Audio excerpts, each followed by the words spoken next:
Hello and welcome everyone to my commander deck tech for Zur, the Enchanting Cheeser. This commander deck obviously uses Zur, the Enchanter as the commander. This deck is a control and Voltron hybrid. The goal of the deck is to suit up Zur with enchantments and proceed to kill off your opponents with commander damage, while gaining card advantage and protecting Zur. The deck's main focus is to attack with Zur and grab one of many powerful enchantments in the deck for the current board state and stage in the game. So what's my history with this deck? I try to have a variety of decks in Paper Magic. I want to have at least each color played between all my decks, and I want at least one strategy played between all my decks. One strategy I was missing was Voltron.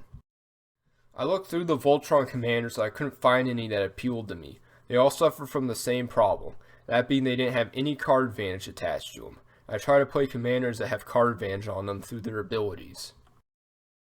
After a while, I realized that Zur was the commander that I was looking for. I always dismissed Zur as a competitive-only commander that focused on going off with Necropotence and Doomsday.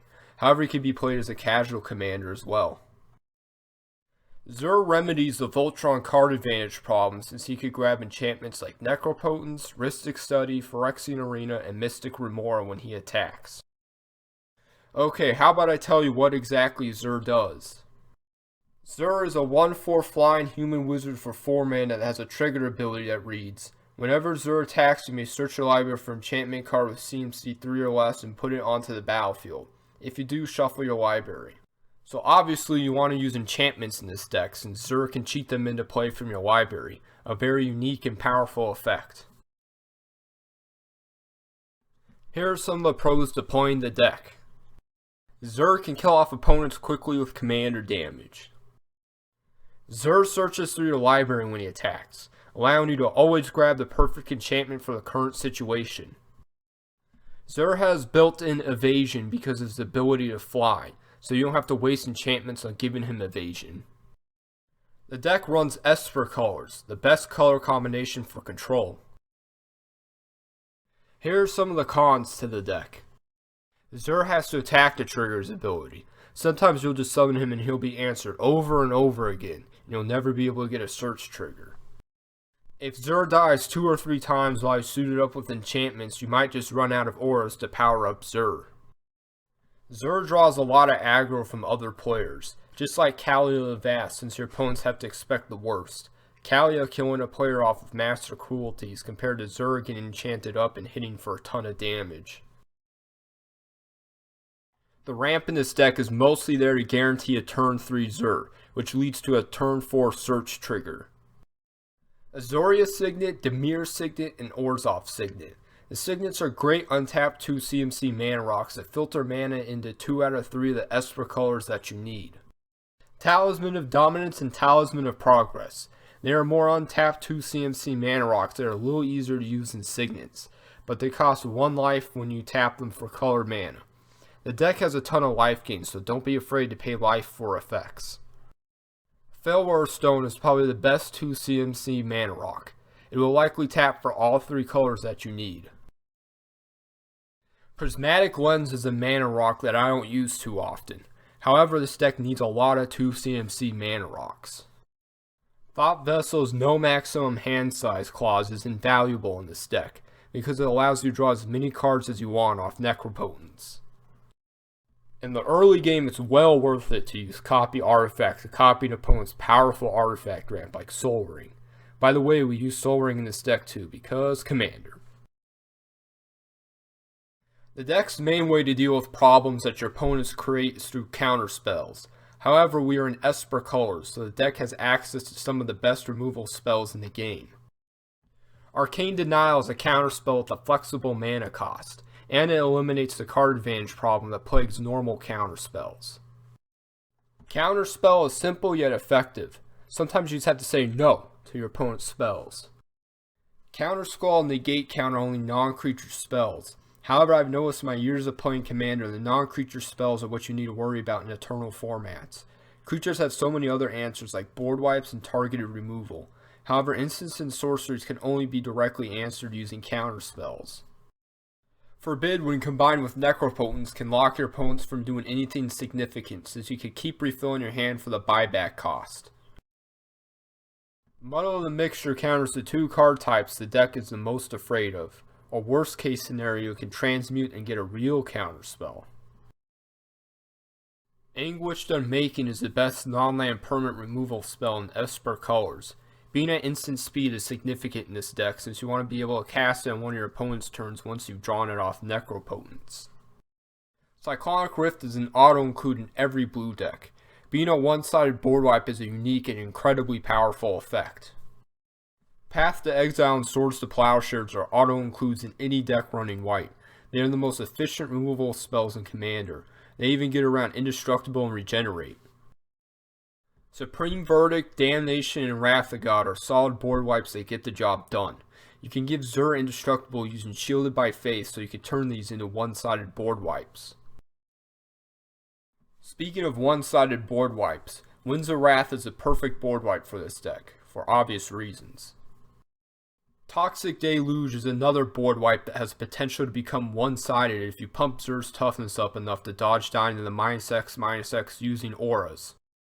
Aura of Silence is a decent way of getting rid of artifacts and enchantments, although you're better off just keeping this enchantment in play to slow down your opponents. Darksteel Mutation is used to deal with an opponent's commander without putting it in the command zone. This deck has almost no creatures, so we'll never be able to deal with an army of tokens using combat damage, but Detention Sphere is able to deal with an army of the same token. Grasp of Fate is a 3-for-1 removal spell, but don't expect it to stay around for long, because you just pissed off 3 players. Someone is probably going to remove it. Imprisoned in the Moon's application is similar to Darksteel Mutation. It's another way to deal with opponents' commanders. I'm not sure if Karmic Justice exactly counts as removal. It's more like protection from your opponent's spells. But since 98 out of 100 of the cards in the deck are non-creature spells, this card is bound to determine to hit your opponent's permanents at some point. This deck has a bit of a stack sub-theme, since there are some powerful stacks enchantments for 3 or less CMC. Aura of Silence making enchantments and especially artifacts cost 2 more to cast can really slow down your opponents to an absolute crawl, especially if they're running an artifact heavy deck. Blind Obedience can just cripple a hasty deck like Crinkle Mob Boss to a point where your opponent's deck just loses most of its power. Plus the Extort's pretty handy since we pay a lot of life for effects in this deck. Since this deck runs almost no creatures, and you'll be busy attacking with Zur, you have no defense against your opponent's creatures. However, Ghostly Prison and Propaganda provide you with some much needed defense against those creatures. Mystic Remora and Rhystic Study are mostly used to draw cards. However, they can slow down your opponents too. Although I've yet to see someone pay the 4 mana for Mystic Remora. The deck runs no enter the battlefield triggers for creatures, so Torpor Orb is a one-sided stacks piece that can completely neuter a deck like Brargo or Rune. Since using Necropotence isn't technically drawing, Spear of the Labyrinth is often a one-sided stacks effect, one that can really handicap decks that like drawing a bunch of cards. Zur is a tutor on a stick, however the deck still runs a toolbox of tutors. Enlightened Tutor is an auto-include in any deck running white because of its ability to grab Soul Ring turn 1. However, it's incredibly powerful in this deck since we run so many enchantments. Mystical Tutor goes in every deck using blue. Being able to search for an instant or sorcery, the 2 most powerful card types in Commander, is an incredibly useful ability. About 40% of the cards in the deck have a CMC of 2, so Muddle the Mixture can grab a decent chunk of cards. Demonic Tutor and Vampiric Tutor are auto-includes in every black deck. They are the best cards in Commander. Land Tax goes in every deck running white, as long as the deck has a decent amount of basic lands. This card not only guarantees land drops, but also thins out your deck, getting rid of potentially dead draws into basic lands. Fabricate is in the deck to grab either Swiftfoot Boots if you want to give Zur haste, a much needed ability, or you can grab Helm of Obedience if you're planning on killing off opponents with the Rest in Peace plus Helm of Obedience combo. Or you can grab any of the other utility artifacts like Scroll Rack or Torpor Orb. You probably don't want to waste Fabricate on a mana rock unless if you really need the mana. So what spells enable us to draw cards in the deck? Brainstorm normally is an okay card. However, if you have a way to shuffle those cards you don't want that you put on top of your deck, then this card becomes fantastic, and Zur is able to provide that shuffle effect. Mystic Remora may be even more powerful than Ancestral Recall since Commander is a multiplayer format. You will easily draw more than 3 cards with this enchantment. I like to call Necropotence the secret commander in this deck.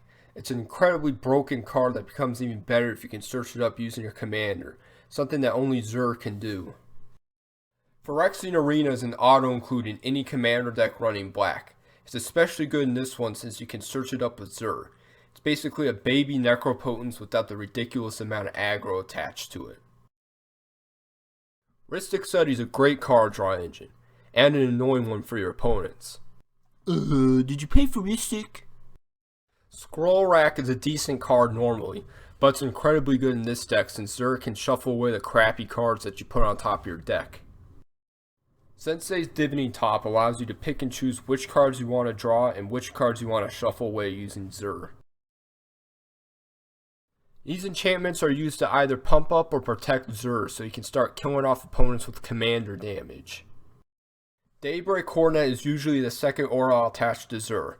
Lifelink is a necessity in this deck, and Vigilance lets us actually get a blocker. Be warned, Zur's ability triggers when he attacks, so he'll already be tapped. Diplomatic Immunity gives Zur Shroud, so only enchant Zur with this when you already have enough auras on him to close out the game. You want to use this just as a way to make sure your opponents can't do anything to affect him.